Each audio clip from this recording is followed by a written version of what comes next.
более значительными людьми. Сегодня у нас премьера. Этого человека никогда не было в студии АТР, как я только что выяснил. У нас в гостях ученый, эксперт по вопросам безопасности и рисков Академии наук Украины Юрий Костюченко. Здравствуйте, Юрий. Добрый вечер. Вот как-то так случилось, что, ну, видимо, все всегда вовремя происходит. Видимо, мы находимся на пике рисков всяческих. Поэтому приветствую вас в нашей студии. Сейчас прямо сходу и начнем. Радий бачити. Ну, як на піку? Ми взагалі зараз всі перебуваємо таку добу глобальних соціальних трансформацій, яка була спричинена технологічними змінами. Ну, як, власне, і всі глобальні соціальні трансформації, що були до цього, як неолітична революція, як індустріальна революція. А зараз яка? А зараз цифрова революція. І зараз, власне, глобальні соціальні трансформації, вони спричиняють дуже потужні соціальні зміни, які мають нелінійний, неоднорідний, гетерогенний характер. І, звісно, різні суспільства, різні спільноти, вони продукують різні реакції на ці зміни. На одно і те ж, теж на одні і ті ж змінення. Так, ці зміни глобальні, але різні спільноти, в залежності від того, як вони побудовані, як вони влаштовані, як там розподілені різні соціальні функції, вони реагують по-різному. По-різному розвиваються, по-різному встигають за цими змінами. І це продукує, звісно, кризи, це продукує конфлікти, це продукує загострення, і як будь-які зміни, це продукує загострення протиріч, зростання нерівності, власне, те, що ми бачимо. Те, що ми бачимо в останні приблизно 10 років, це є характерним для будь-яких глобальних соціальних трансформаційних процесів. Что вы имеете в виду 10 лет? Это именно цифровизация, социальные сети и все вот это? Воно почалося, ну, звісно, що такі, як цифрова революція, глобалізація і одночасно децентралізація, все це разом, воно спричинило глобальні соціальні трансформації, зміну комунікативної поведінки, те, що ми вже є іншим, формальним і іншим суспільством. У глобальному, чим 10 років назад. Ніж 30-40 років тому. Але ми це відчули на собі, ми змінилися і хочемо змінювати те, що є зараз. Ось, наприклад, ще там 20 років тому всі наші, ну, умовно кажучи, інженерні мережі, наприклад, енергетичні мережі, це були доволі прості такі речі. Це був такий великий хаб, який продукував енергію, і потім вже якась там, формально кажучи, ієрархічна структура, яка розподіляла енергію між споживачами. Зараз ми це перебудовуємо, в нас вже є набори кластерних горизонтальних мереж, кожна точка, з якої є одночасно, вона і продукує, і споживає, і перерозподіляє. Вот в даний конкретно Зелена енергетика. Альтернативна енергетика. Це зелена енергетика. Кожен з нас може, умовно кажучи, бути і споживачем, и продуковать энергию, и передавачем энергии. Юрий, скажите, вот у меня друзья рассказывали, они занимаются электромобилями. И они фанаты этого дела всего. И они рассказывали, что в Украине, особенно в ночные часы, очень много электроэнергии, а в Украине много электроэнергии, уходит впустую просто. То есть станции работают, и энергия пропадает. И что на самом деле вот электрификация, в смысле вот переход на электроэнергию, это большой наш огромный резерв и ресурс. Правда это? Власне, я саме про це і хочу сказати, що це абсолютно змінює і концепцію управління всією цією галузю, і парадигму нашого і споживання, і парадигму існування. І це стосується не лише енергетики, ну, це примір. Взагалі всього. Всього, якщо ми там енергію замінюємо на дані, чи ще на щось, це ось так це працює. І так працюють і комунікації. Умовно кажучи, давайте подивимося, що відбувається в медіа. Коли там була, умовно кажучи, там видавець, він видавав якусь газету, і були споживачі. То зараз це працює інакше. Тобто, умовно кажучи, така сама ситуація. Ось таким чином перебудовується все суспільство. В медиа очень интересный пример. Я хочу, чтобы вы просто об этом тоже подумали. Вот медиа, да, раньше действительно была, грубо говоря, газета, ее продавали, получали деньги, печатали тираж. Ну, вот так это работало, да? Сейчас за информацию никто не платит ни черта. Все это вываливается, поэтому информация вся изначально фейковая. Ну, не вся. но она тенденциозно может быть подана, потому что бесплатно хорошего продукта не бывает, да? И вот эти олигархические медиа, пророссийские медиа, всякие боты, тролли, телеграм, там, каналы и так далее, они вот эту бесплатную малину вбрасывают, да? Но качество страшно страдает інформація. А давайте ще продовжимо цю думку. А якщо раніше, умовно кажучи, був видавець, і були умовні ті, хто споживачі інформації, і споживачі були більш-менш анонімні для видавця, для того, хто видає, але вони знали, хто є видавець. Ну да. То зараз навпаки. Той, хто видає інформацію, джерело даних, він є анонімним для споживачів, але завдяки специфіці комунікацій він може збирати інформацію про споживачів, так, і вони не є для нього анонімними. Він таргетує свою аудиторію, він таргетує інформацію, яку він видає на споживача. Це абсолютно змінює взагалі всю цю систему. И це докорінно змінює ситуацию. Сейчас этим продолжим. Я просто хочу нашим зрителям сказать, что вы видите на экране номер телефона Viber и номер Skype. Вы можете звонить, задавать вопросы про будущее, про риски, про всякие угрозы и прогнозы. Да, человеку, который сидит в нашей студии, Юрий Костюченко, как раз на этом специализируется. Но я вот хочу сказать. Вот, да, технический прогресс, социальные сети, все прекрасно, да, и медиа, в принципе, ну, по крайней мере, свобода неограниченная в медиа, да, со всеми плохими, хорошими вещами. Но мне почему-то кажется, что вот этим техническим прогрессом очень хорошо пользуются люди, которые, на самом деле, разрушают наше общество. Те же российские тролли, те же российские медиа, пророссийские медиа, фальшивые вот эти аккаунты в Телеграме, которые люди, смотрят, там, перепечатывают. Да. Но вот это риск огромный, это медийный риск, который меняет политику в стране, который влияет на вибори, который... Для всього. Це абсолютно веде до критичного зростання ризиків в усіх галузях. Ну, ось на цьому прикладі ось так, на тому прикладі ось так. Мене більше інтересує політика. Щойно в нас іде перебудова спільнот, то це призводить до перебудови спільнот. Якщо в нас спільноти перебудовуються, умовно кажучи, з загальної еволюції спільнот, уявно, теоретично вона йде з простих ієрархій до складних адаптивних мереж. Ну так, в теорії. Ви таким сложним язиком говорите? Тобто в нас там є якийсь там один лідер, під яким там є якась там далі ієрархія. І там спочатку це там ієрархія, де делегується насильство, якесь насильство чи домінування, а потім вже це більш-менш рівноправні, рівнозначні партнери, які об'єднані в мережі якісь там. Тобто ось така, це в теорії має бути ось така еволюція. І ось вона ось так іде. Коли в нас йде перебудова спільнот з одного стану в інший, то, звісно, кожен етап цієї перебудови, він пов'язаний з ризиками, він пов'язаний з кризами.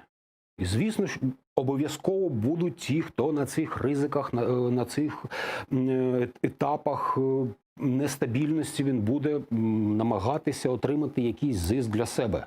Ну, от Росія конкретно. Вони вмішуються в вибори в США, я ж не говорю про Україну. Да, багато хто, звісно, абсолютно, багато хто буде в цьому зацікавлений. Багато хто зацікавлений в тому, щоб цей період нестабільності був якомога довшим, якомога глибшим, обов'язково. А хто зараз взагалі в мірі головний істочник нестабільності і ризиків? Я не готовий про це сказати, але зазвичай в нестабільності зацікавлені ті, хто конвертує цю нестабільність, конвертує хаотичне насильство в якісь політичні, соціальні чи прямі фінансові зиски. Простий приклад – це так звані варлорди. Як в африканських країнах, як в Афганістані, це ті, хто наживається на війні. Їм дуже просто.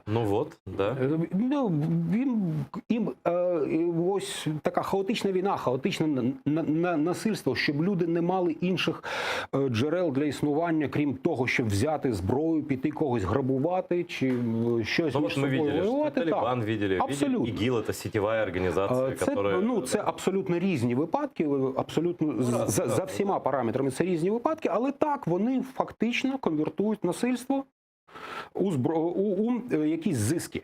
Но сейчас мы имеем целое государство, которое занимается этим. За великим рахунком, так. Інша справа, що вони це поки що роблять не на своїй території, а намагаються це винести за межі своєї території. Наскільки це їм вдається і наскільки довго це буде тривати, поки це не повернеться, це вже друге питання. Рано чи пізно воно все буде у них. Це те, що вони це поки що скидують кудись, це лише питання часу, коли воно повернеться до них. То есть мы сейчас можем перейти к возможным вариантам развития событий в Российской так называемой Федерации, да, которая пытается нас уничтожить всяческим образом, но и сама, как вот по вашим словам, подвержена рискам. Ну, ми можемо спробувати принаймні, але Давай. це дуже гіпотетично, розумієте? Питання та в тому полягає, що щоб про щось говорити, ми маємо більш-менш уявляти стан суспільства. Казати, що ось є таке суспільство, в ньому воно влаштовано приблизно ось так, в ньому ми бачимо ось індикатори тих чи інших процесів, і ось тому ми можемо сказати, що там буде. Но вот они Путина избрали пожизненным царем. Це не питання, ми не знаємо, яке там суспільство. У нас там була якесь уявлення про російське суспільство, про систему влади. Було більш-менш зрозумілим, що їхня система влади перебуває вже кілька років в кризі. Це зрозуміло, бо але в якій би кризі вона не перебувала, тим не менш вистачало управлінського ресурсу для того, щоб утримувати це суспільство. Але, судячи з усього, ось ці глобальні соціальні трансформації, вони відбилися і на російському суспільстві. Тобто там відбуваються якісь процеси, які ми не розуміємо, які ми не бачимо, і вони самі також не бачать і не розуміють. Бо я не зустрічав за останні пару років серйозних досліджень стосовно структури функціонального розподілу російського суспільства. Ми вважали, що це доволі атомізоване суспільство, без серйозних там якихось соціальних зв'язків, але там, мені здається, що там відбуваються також, як у всьому світі, процеси кластеризації. І зараз це набагато поглиблює кризу управління, яка в Росії зараз взагалі спостерігається. І те, що вони зараз утнули з цими змінами до Конституції, от все ось це, воно насправді не має жодного значення. Воно насправді є лише індикатором того, що вони розуміють, що система управління в Росії, вона не відповідає реаліям. І треба щось робити, бо інакше вся ця конструкція просто колапсує.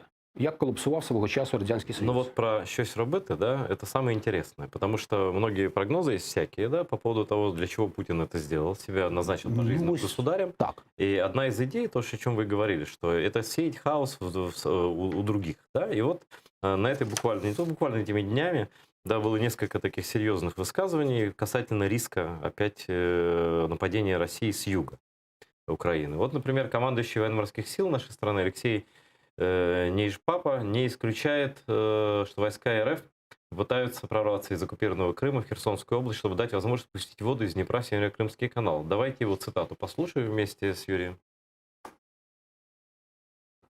Я не виключаю таких дій з боку Російської імперії. Ми готуємось. Все розповісти не можу, але ось вам маленький факт. Дальність ракетного комплексу «Нептун» дозволяє застосовувати його з материкової України на підходах до Севастополя. Ось там і подивимось. Як тільки ми зрозуміємо, що в Криму почне відновлюватися канал, туди буде вливатись фінансовий ресурс Російської імперії. Так, я так їх називаю. Це імперія з диктатором на чолі. То це буде вірним сигналом того, що Росія готується до повномасштабної конфронтації. І тоді нам доведеться відповідати на виклики.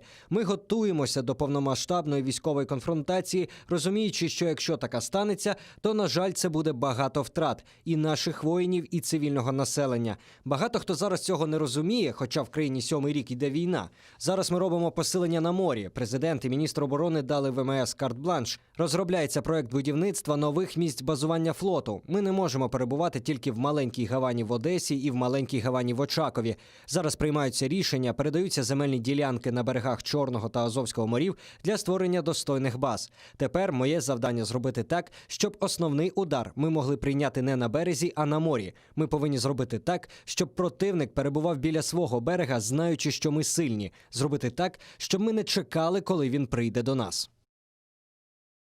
И сразу вдогонку, Юрий, я хочу, чтобы мы послушали на эту же примерную тему. Генерал-лейтенант армии США Бен Ходжес, это бывший командующий войсками НАТО в Европе. Очень такой авторитетный человек. В интервью изданию «Левый берег» отметил, что Россия может не ограничиться Херсоном, ну, как целью вот это ответвление от Днепра канала, да, что, по его словам, под ударом находится и Одесса. Давайте послушаем Бена Ходжеса. Я не думаю, що Росія бачить своєю метою винятково Херсон. Упевнений, що для Москви ендшпілем буде повноцінний контроль над простором українського чорноморського узбережжя від Одеси і до Керчі. Це допоможе їм не просто ізолювати Україну від Чорного Азовського моря. Все це, як мені видається, стане відмінною стартовою платформою для більш активних дій Росії в Сирії, в Східному Середземномор'ї, в Лівії. А це вже дозволить росіянам домогтися домінування в регіоні.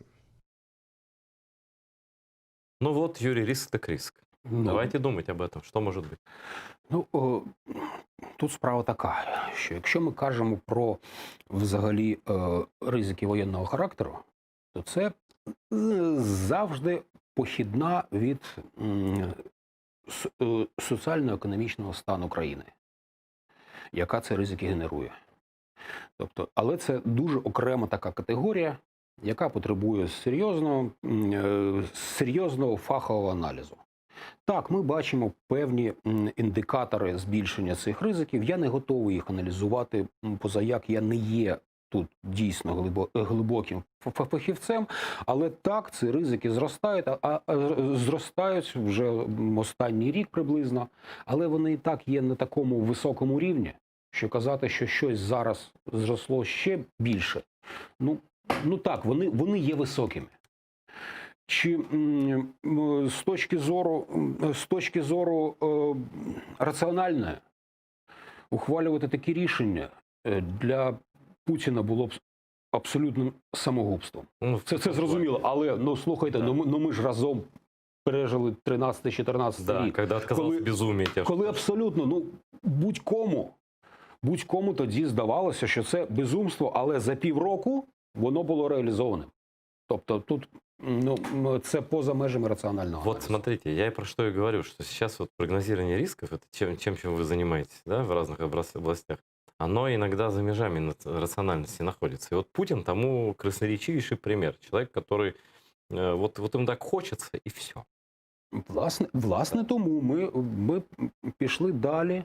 Ми пішли далі просто аналізу ризиків у такій галузі, як сприйняття ризиків, як комунікація ризиків, а це вже галузь кризової антропології. Тобто це вже не суто така математика і фізика, де вираховуються показники втрат по функціях розподілу інфраструктури чи кризових навантажень, тобто що, власне, викликає втрати. А вже враховується людський фактор. Тобто, як сприймаються ризики, як комунікуються ризики, як люди, власне, ухвалюють рішення, в першу чергу групові рішення в тих чи інших ситуаціях пов'язаних. Це більш складна така галузь, вона вимагає вже іншого розуміння. Тобто ми вже намагаємося останні 5 років формалізувати цю галузь.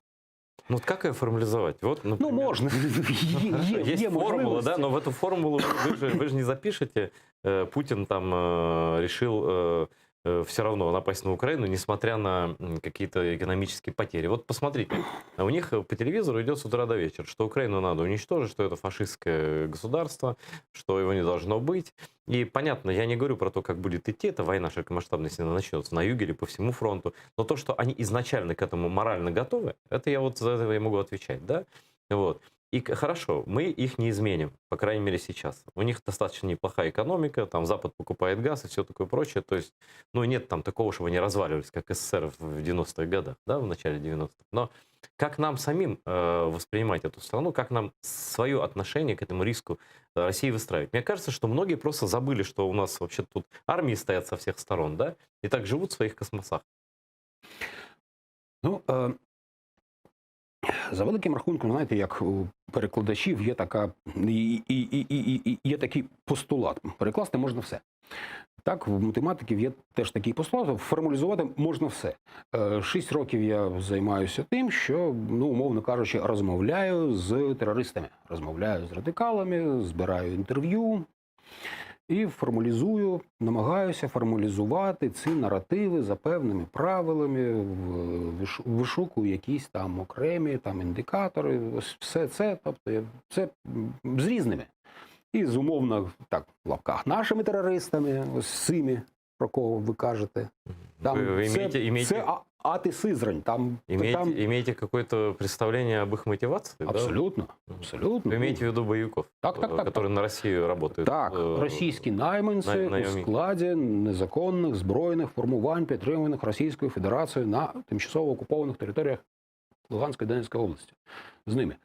Я розмовляю з терористами у складі Ісламської держави, в Сирії, в Іраку, в Лівії. А яким образом ви з ними общаєтесь? Слухайте, ми щойно з вами розмовляли про цифрову революцію. Ну, я понял. Нема, якщо люди хочуть один з одним поговорити, вони завжди знають. Я розмовляю з талібами. Зачем вы им нужен-то?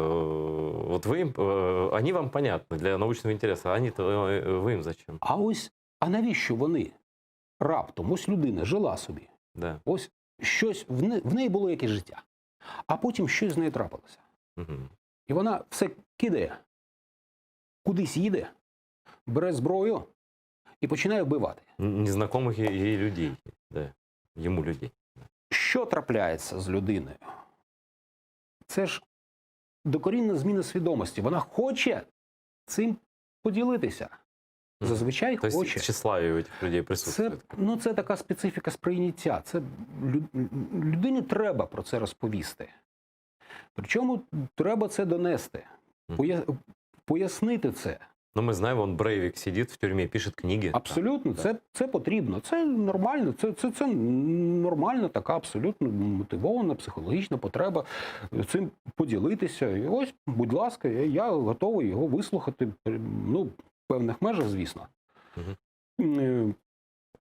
Тобто, ну, така робота. Ну і хто не ті люди? Вот ви так. Це абсолютно цікаво. Ми зараз з колегами готуємо таку книжку, яка саме так матиме саме таку назву. Люди, які нас вбивають. Ух ти, ну-ка розказуй. Які ми збираємося якось описати, що це за люди, як сформовані їхні ідентичності, проаналізувати ось все це, що ми не збирали за ці останні 6 років. Ну, а яка там основна мотивація? Це по-різному, бо залежить від того, що це за люди, звідки вони, до яких вони формувань. Ну, це з Росії, який, условно, жив там чоловік в Череповце, взяв кредит на холодильник, да? Ось є Череповець, є Верхня Пишма, там по-різному. Це залежить від того, з якої спільноти вони приїхали. Ну, що їх об'єднує? От чого вони в одному місці оказались конкретно на Донбасі вбивати незнайомих їм людей, українців? Ну, ось був в мене там один, з яким я спілкувався доволі щільно і тривалий час, аж поки він не загинув. Він казав, ти знаєш, якщо б мені там, коли я їхав потягом сюди, якщо б мені ти, наприклад, трапився, я б тобі горлянку гриз би зубами. Так я вас ненавидів аж прям. А зараз я думаю, якщо б за півроку до того мені б сказали, що я все кину, візьму автомат і поїду в Україну вбивати українців, я б того ідіота, хто мені це сказав, тупо вбив би прямо там. І ось півроку, і я вже їду, умовно кажучи, тебе вбивати. Угу. Це ж як нас за півроку накачали. То есть этот человек, скажем, назовем его так, он понял в итоге, что его накачали. Але він мені потім каже, ти розумієш, але ж Але що мені зараз робити? Мгм. Уже попал. в эту Дружина махину. пішла, Ага. квартиру відібрали за борги, бізнес віджали. Мгм. Повертатися, власне, нема куди. Тут я вже не розумію, за що ми тут воюємо. Це вже був початок 18-го року. Мгм. Так сижу, чекаю, хто мене вб'є. Чи ви, чи свої хтось в спину стрельне. Там у них таке. это запросто. У меня знакомый Так, Володя так. Фомичев сидел, он проукраинский человек, который молодой парень, которого посадили, он сидел 2 года в тюрьме в Донецке. Ну, я... Так вот, 90% населения этой тюрьмы это были сами боевики, которые приезжали друга, стреляли, грабили, там, убивали друг друга даже. Я почему, их же не за убийство украинцев сажали. Да. Я 6 років веду статистику втрат Мгм. членів збройних формувань, тому я уявляю, як це працює. У нас багато є публікацій на цю тему. Тобто ми власне, ми з цим Знаете, еще працюємо. хотел вопрос такой задать. Странная вещь, но есть такой поэт в Москве. Он такой достаточно, скажем так, интересный человек. Он считает себя русским националистом, но из тех русских националистов очень малого количества, кто говорит «не лезьте к украинцам». Ну вот есть такие люди. И этот поэт Всеволод Емелин. Он в 2014 году еще, не слышали его? Мгм. Он мой знакомый, да, и он один из немногих, у кого там башка еще на месте осталась. И вот он написал в 2014 году стихотворение, которое, мне кажется, вот тоже, вот как вы считаете, стихотворение двустишее. Сейчас я прочту, постараюсь с выражением. «Прощай, жена фригидная, нас ждет война гибридная». Ну ось, щось таке. Розумієте, там же ж є різні спільноти, Мгм. і різні спільноти, які по-різному побудовані. І вони генерують різну кількість бойовиків Мгм. і в різні незаконні збройні формування. Мгм. Ось хтось генерує, хтось ні. Ось, наприклад, Південний Урал. Там і якісь, умовно кажучи, там Верхня Пишма, Мгм. а десь там є там інші якісь там, ось там поруч, там, наприклад, там Чебаркуль, Да. з якого їдуть до нас, чи з Верхньої Пишми там їх бісова прірва до нас приїхала. Да, Що именно це? оттуда, с Урала. А що це? Мгм. Це така вотчина місцевого олігарха, який там побудував там собі такий рай, щось середнє між якийсь православний СРСР. Ага. І там все належить йому. Все. Мгм. Він контролює все. Кругом храмы все стоят, попы пропагандируют. Ага, там. і Т-34. В нього є паради, він контролює все від кіоску до супермаркету. Мгм. Там ніхто повз нього не проскочить. І ось він схотів собі теж там організувати найманців, як є у інших там олігархів. Він організував їх. Отправил на утилизацию. Так, вони поїхали.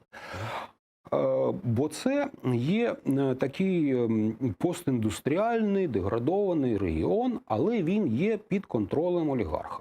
А є, наприклад, Череповець, Да. який менш контрольований, але вщент деградований, як, наприклад, околиці Донецьку. Мгм. Там якась Ну, можно Макіївка. этих людей люмпинами назвать, да? Це, Ну, у которых из всей собственности кредит на холодильник. условно це говоря. люмпіни, Да. це такий специфічний термін, це абсолютно деградована, соціально деградована, економічно деградована така спільнота, яка взагалі атомізована, в них нічого нема То есть взагалі. ничего в жизни не держит, короче, в Так, этой. ось в тих там є, вони під контролем свого місцевого там Ну, тот их отправил, якого хорошо, там, сказал, убей фашиста, царька. да. Ага. А є от інші, в яких нічого нема. А ось поруч з Чебаркулем там є там такий райцентр Варна. Мгм. Там, умовно кажучи, він ніби нічим не відрізняється, але відрізняється. Звідти ніхто не поїхав. Ось ніхто. Нікого нема. Бо там залишилися якісь традиційні комунікації. Бо там якесь старе козацтво колись було. Ну, короче, там это... Але вони не поїхали, а ці поїхали, бо це по-різному влаштовані спільноти. По-різному Ну, это влаштовані. понятно. А какую роль, вот, Юрий, так и в да, нас. извини, ну, я все-таки про Россию хочу. Это очень интересная тема. Если вы пишете книгу «Кто нас убивает», это безумно интересно. Вот, а какую роль в мобилизации этих людей? Ну, да, в каком-то городе так, где-то металлургический завод встал, где-то там еще что-то, да, где-то там они ближе к земле, там им больше пофиг это все, а кому-то кто-то хочет идти убивать. Какую роль в этом играют люди типа Захара Прилепина, люди типа Эдуарда Лимонова, там, царствие ему с чертями, типа вот этого, который стрелял в украинцев, как его зовут, сегодня забываю, Пореченкова, да, и прочих. Ведь они же мобилизуют такие настроения по всей стране. Абсолютно. Но вот какая их роль? Ну, вони по-різному мобілізують, між іншим, по-різному. Там, вони ніби створюють такий загальний фон, але кожен з них працює на певний сегмент цієї аудиторії. Бо знову ж там є ще така цікава штука, як вторинно архаїзовані спільноти.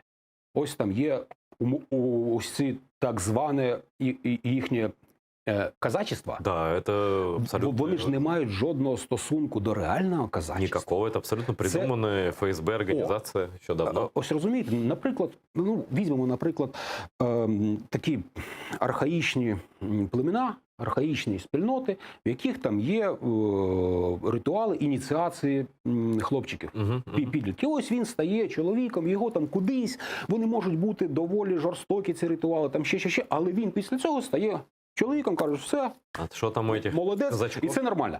А візьмемо, можна взяти цей ритуал і його вигадати, тобто відтворити. І сказати, ось ми зараз, і що ми отримаємо? Ми отримуємо армійську дідовщину. Це те саме, але це вторинна архаїзація і перевигаданий ритуал. Він буде абсолютно безумно жорстоким. Бо якщо у нормального, в традиційному племені там є якісь межі, є традиції, там щось є, то тут ніщо не стримує того, хто його перевигадує. Абсолютно нічого не стримує. Особенно в отношении тех, кто назван потенциальной мишенью, как українці, бандеровці. Тепер ми можемо взяти так само там якісь там шаріатські закони, це складно структуровані закони, які мають і все інше. А можемо взяти якогось чувака, який це перевигадує в своїй голові і влаштовує перевигаданий ритуал відрізання голів в ісламській державі. Це те саме.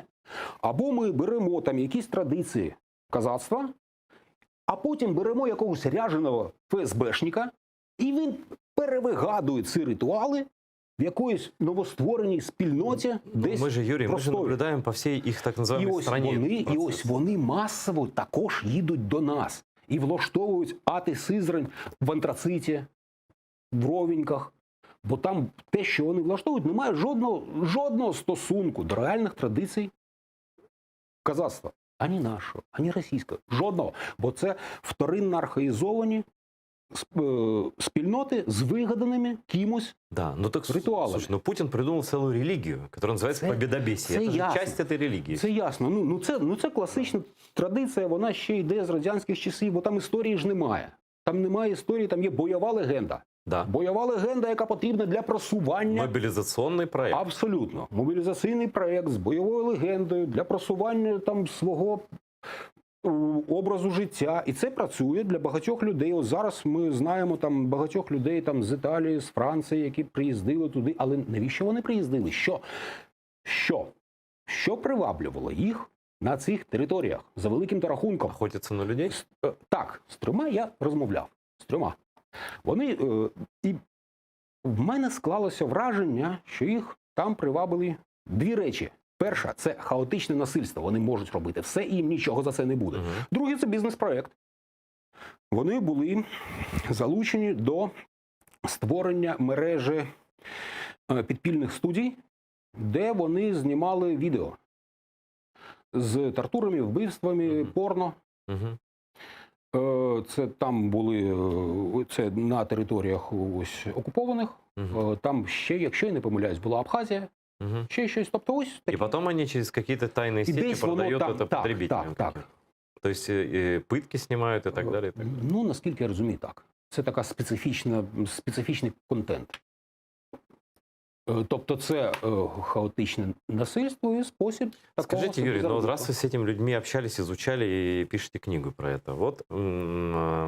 Ну, це наукова книжка, це не публіцистика, це наукова. Я понимаю, но все равно любая наука, она без жизни, как это Ленин, что ли, говорил, наука в отрыве от жизни не существует.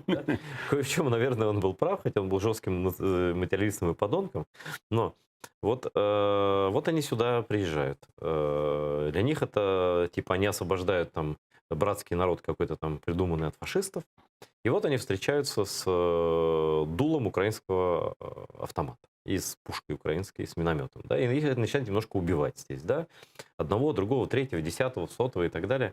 Вот. Насколько наши солдаты, воюют на своей земле. Они четко понимают, за что они тут вот стоят, рискуют, стреляют, отстреливаются и так далее. Их мотивация насколько сильная, насколько их вот этот идейный запал из телевизора, насколько долго он их мотивирует, или вот это желание воевать в чужой стране, оно быстро проходит, сменяется страхом, там, они не так мотивированы, или как? Вот вообще? Знову ж по-різному, в залежності від того, як це було спочатку. Ну, там же ж ось був у мене там чувак знайомий, який це розповідав знову ж під впливом Лімонова. Угу. Там чувак чітко приїхав, він казав, ось я тут стою, ось диви, ось тут була наша лінія оборони в 42-му році, а ви там стоїте, ось там, де ваш ДОТ, ось там був німецький. Угу. І коли я тут стою, я відчуваю себе, як наші діди, Да. і ось вони, їхні духи за мною стоять, я ось повертаюся і бачу дідів, які за мною стоять, а ви як фашисти. Угу. Все. І те, що там зараз там щось таке відбувається, то це все шелупонь, воно відпаде, а залишиться тільки правда, тільки ось червоне знам'я, тільки ми залишимося, а ви всі фашисти, а я тут стою ось проти фашистів. Ось це, в нього все було нормально, ось так було.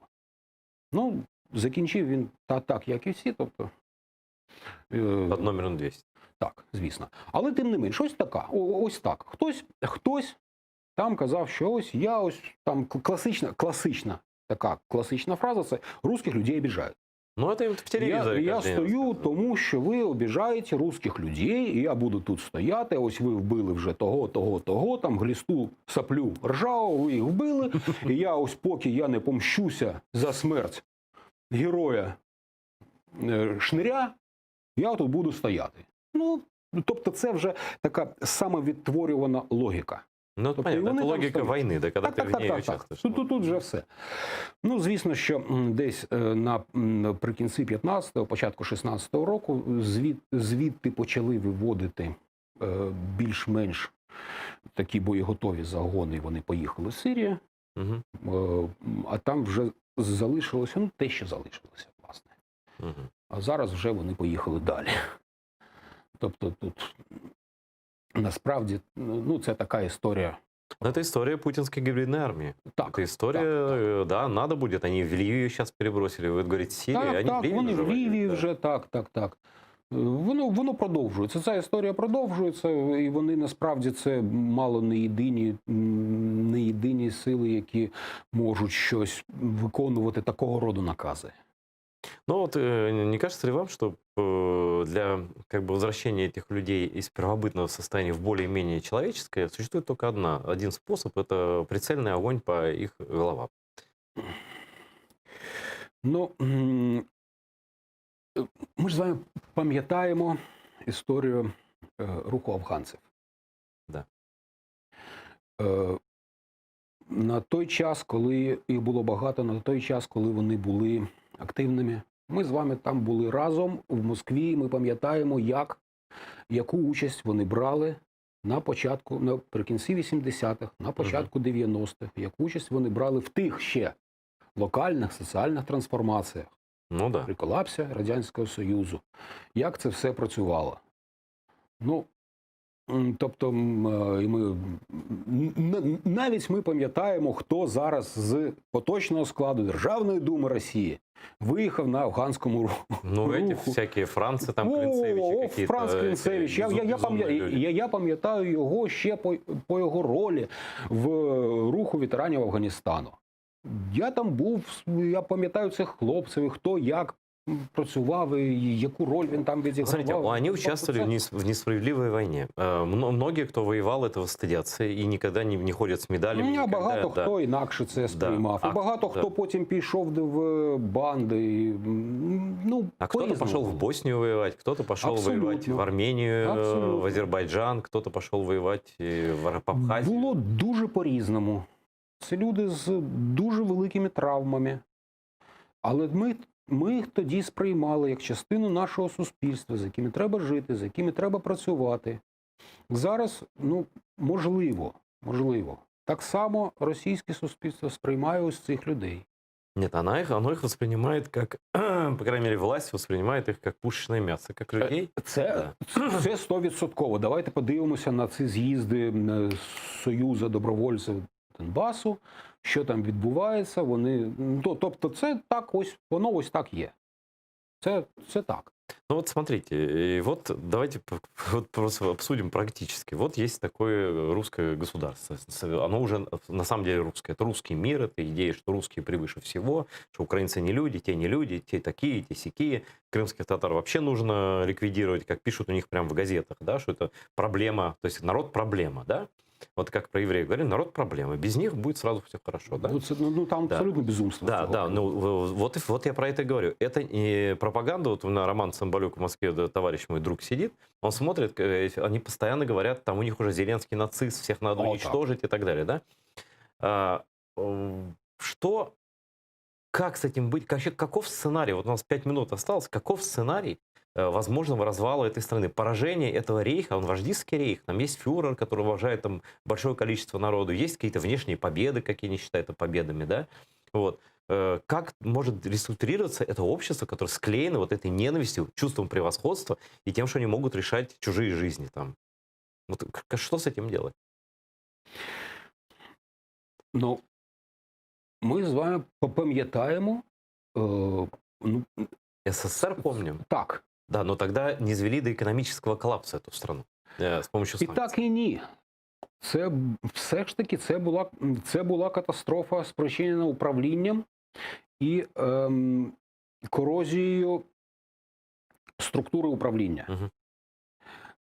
Зараз відбувається щось схоже в Росії. В них треба щось робити з системою управління, і я не бачу, що вони готові ухвалювати Она ці неэффективная рішення. система, это точно. Но вопрос в том, что очень много денег. Інша Это справа. закрывается деньгами. всё. Інша справа, наскільки все ж таки система, соціальна, економічна система Радянського Союзу була набагато складніша, ніж сучасна російська. І навіть для сучасної російської системи те, що система управління російська, її вистачало. Чи вистачає зараз, я сказати не можу, бо я погано уявляю стан Ну, російського. мне кажется, там, суспільства смотрите, зараз. там, вот я за 5 лет живу в Украине, до этого я представляю, что там происходит, да? Все, да, у них очень неэффективное управление, у них все плохо, воруют кругом, там, миллиардами, там, находят квартиры, забитые наличными деньгами, все это, да, все это правда. Но вот настолько большой поток западных денег через газ и нефть, да, со всего мира, это 90% всего этого, да? То есть Запад, то есть мы кормим вот это племя, которое спокойно идет убивать других людей, руководствуясь своими представлениями о том, что они могут просто лишить человека жизни, страну, существования и так далее. Запад их кормит, они закрывают все свои неэффективности огромным количеством денег, запредельным просто сотнями миллиардов долларов, да? И вот этот тупик, из которого я выхода не вижу. Ну, может, вы видите? Пока. Знову ж, йде ускладнення структури російського суспільства. І одночасне спрощення системи управління. Це зумовлює накопичення протиріч. Мгм. Так само, як було в Радянському Союзі. Мгм. Саме усвідомлення ось того, що це відбувається, зараз спонукало до цієї псевдореформи конституційної і того іншого. Ну, как бы зацементировать, чтобы держалось, Так да? в тому і справа, що це погане рішення. Це не рішення, це суцільний треш. Але щось з цим треба робити. Якщо вони це бачать, то це вже об'єктивна реальність. Но вам не кажется, что вот это ускорение процесса, который приведет либо к внешней войне, либо к внешней войне и внутреннему кризису в России? Скоріш це буде якась внутрішня криза, якісь внутрішні процеси. То есть вы не думаете, что он кинется на Украину? Ну, там я не бачу тут ресурсу. Забагато людей вже залучено в силові структури. Просто, це неможливо. Хоча, знову ж, я повторюю, це поза межами Приказ он раціональності. может отдать? Абсолютно, це поза межами раціональності. Зараз дві такі великі тенденції в російському суспільстві – це ненависть до України і до Заходу одночасно, але водночас зростає ненависть така до Путіна особисто. Тому наказ він може віддати, але що буде з цим наказом – це вже інше питання. Я не певен, що їхня система управління потягне зараз зовнішню таку Большую війну. серйозну війну, так. Бо в них більше людей залучено у різноманітні поліцейські структури, ніж у військові. Спасибо вам, Юрий. Юрий Костюченко был у нас в эфире. Человек, с которым иногда не просто разговаривать, потому что он очень умный. Вот. С учеными вообще трудно разговаривать, но все-таки я надеюсь, что кое-что нам стало понятно из тех рисков, которые мы имеем, и, по крайней мере, представление о том, кто с нами воюет, это запредельный человеческий трэш, конечно. Спасибо, Юрий, что пришли. Дякую. Да, дякую вам, что смотрите АТР. Подписывайтесь на наш YouTube, на наш Facebook и так далее, и так далее, и так далее. Я с вами прощаюсь до завтра. В это же время снова будет Прайм на телеканале АТР. Всего доброго.